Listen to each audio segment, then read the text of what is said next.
please remember this, all of you. And again, I'm not saying things cannot manifest. I'm not saying things cannot occur. But here's something very, very crucial to remember about this and what we were talking about at the beginning of this transmission with regard to the idea of what your physical mind is capable of and what your higher mind is capable of.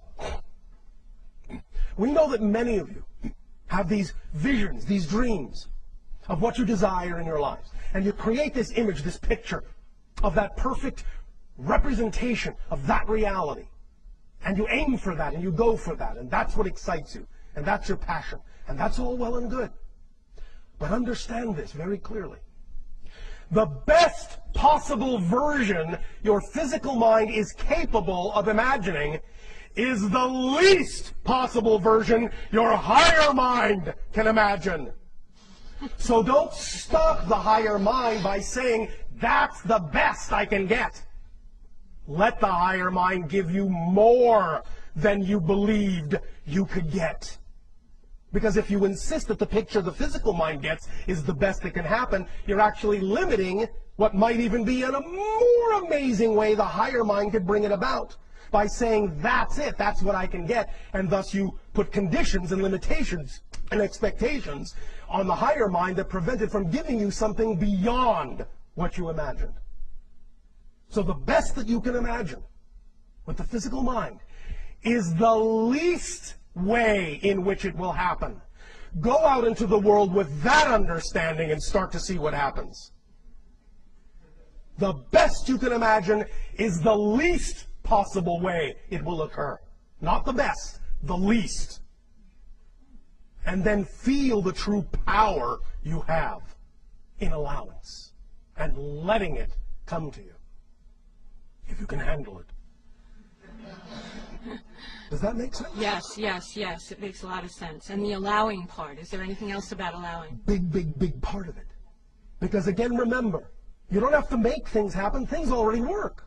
That's why it's not important for the physical mind to understand how things are going to happen. Because when it thinks it needs to make things happen, when it thinks it needs to figure out how something's going to happen, it's not allowing. It's forcing. It thinks it needs to force things into position instead of trusting that things already work. If things already work, you just let them happen. You allow them to happen. You can put out the vibration of the desire. You can use that vision, that image, as a template to put yourself in the proper vibrational state. But then just let the higher mind do its job. That's all that you need to do. You can, as the physical mind, say, all right, I've gotten this inspiration, I've gotten this imagination, I feel the excitement. That's the communication from the higher mind. Now, all I need to do is look around for any situation or circumstance that contains the same energy, the same excitement, the same passion. All I need to do is take action on it in that direction to the best of my ability. And that's all I need to do. And the next thing that comes along, do the same. The next thing that comes along, do the same. The next thing that comes along, do the same. Knowing you are guided by that vibration. And it is the path that represents the true you. And then go along and enjoy the ride. And whatever happens is what needs to happen. Validate it.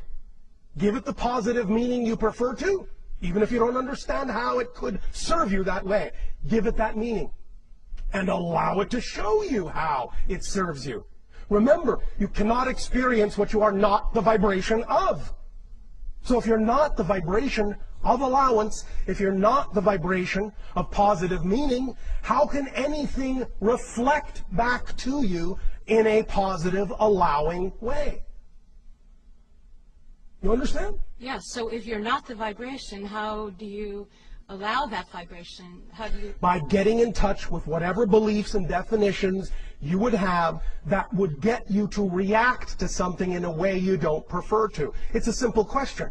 If you react in a negative way, if you give something a negative meaning, all you have to do is take a step back and say, what would I have to believe is true in order to react to this way? What would I prefer to believe is true? And then respond that way. Many times, the second you identify a belief, it's gone. It's gone. No other process is required. Many times just turning on the light is what makes the shadow disappear.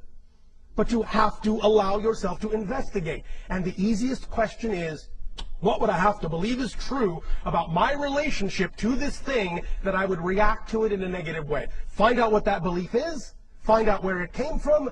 Find out if it serves you any longer. If it doesn't, there's no reason to keep carrying it, because very often these beliefs are just baggage you're carrying that belongs to someone else. Drop it. That's why it's so heavy. The only reason baggage is heavy is because it doesn't belong to you. Let it go. Lighten up. Remember, again, you want to be enlightened? Just lighten up on yourselves. Stop treating yourselves so harshly, so undeservedly, by dragging things along that don't belong to you. Maybe they come from your parents. Maybe they come from your society. Maybe they come from your friends. Doesn't